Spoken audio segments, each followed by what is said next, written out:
ऐसा लगता है ना कि टीचर अगर अच्छा हो और बच्चों को इंटरेस्ट हो, यार आज मेरा टीचर कुछ नया करवाने वाला है, तो मेरे ख्याल में बच्चों का दिल भी करता है जाने के। आपके ख्याल में क्या है, टीचर को कैसा होना चाहिए बच्चों के साथ? देखिए, हर चीज़ की अपनी अहमियत है, हर शोबा सनद मांगता है। तो क्या टीचर एक ऐसा माजूर शोबा है जिसकी कोई सनद नहीं होगी? सही है। तो ये समझ लें कि एक टीचर को सबसे पहले सनद याफ्ता होना चाहिए। ठीक है। सनद याफ्ता का एक डिपार्ट है एजुकेशन का, उससे वाबस्तगी होनी चाहिए ताकि बच्चे मतलब टीचर ये बात समझ सके कि एक बच्चा पढ़ना क्या चाहता है, बच्चे को पढ़ाना कैसे और टीचर को कैसा होना चाहिए। एक आपने बहुत वसी टॉपिक को छेड़ दिया कि टीचर को कैसा होना चाहिए। लेकिन अगर क्वालिटीज ऑफ टीचर्स की बात करूं, there are many qualities of teachers. सही है। हम चंद बातें करते हैं। देखें, अगर क्लासरूम की बात करते हैं, स्कूल एजुकेशन की बात करते हैं, आज के दौर में मैं जिन स्कूल से वाबस्ता हूं, तो मेरी नजरों से मतलब मेरे सामने भी ऐसे टीचर्स आते हैं, उनको एक्सपीरियंस ज्यादा है। सही है। लेकिन वो सनद याफ्ता नहीं है, लेकिन क्या एक्सपीरियंस ज्यादा है, वो हमारे सर पे बैठे हैं। लेकिन अब आप देखें कि जिस टीचर के पास सनद है ना, वो बच्चे की मेंटालिटी भी समझता है। सही है। क्लासरूम डेकोरम भी समझता है। सही है। अपनी भी समझ लें वो लर्निंग कर रहा होता है। देखें, अब अगर हम टीचर्स को बात बताते हैं, अगर एक टीचर जो सनद याफ्ता है, वो एक गैर सनद याफ्ता टीचर मतलब जिसके पास डिग्री नहीं है एजुकेशन की, उसको बताता है भाई आपने ऐसा नहीं ऐसा करना है, वो बोलता है यार अभी मेरे पास टाइम नहीं है।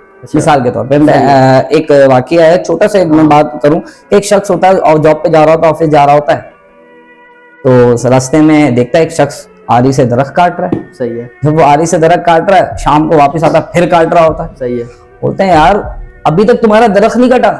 कहता है यार आरी मेरी ना बिल्कुल धार वाली नहीं है, टाइम नहीं है मेरे पास।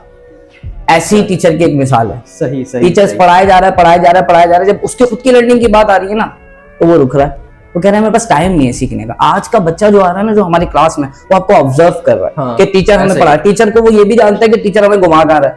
हाँ। वो आपसे नए टॉपिक्स पर बात करना चाहता है, वो चैट जीपीटी जैसे, बिल्कुल मैं ये कहने वाला था। हाँ, इन तमाम चीजों पर बात करना चाह रहा है। वो एआई आपसे पूछना चाहता है। एआई, वो ये आपने बहुत बड़ी बात छेड़ दी। हाँ। एआई, इस पे अगर हम बात करने बैठे हैं तो मेरे ख्याल में एक और एक वीडियो बिल्कुल ऐसा ही है। एआई भी बहुत एक इंटरेस्टिंग चीज है। अब आप देखेंगे बच्चा, एक टीचर ट्रेडिशनल है जो पढ़ाया जा रहा है, स्कूल की तरफ से प्लानर मिल रहा है, बच्चे को बर्डन दिया जा रहा है बच्चे को। हाँ। बच्चा तंग आ जाता है टीचर्स के बिहेवियर। देखें, आपने टीचर्स के बारे में पूछा कि टीचर को कैसा होना चाहिए। देखें, ये एक बहुत अच्छा मौजू है, आपने इसको उठाया, आपने इसको पूछा मुझसे।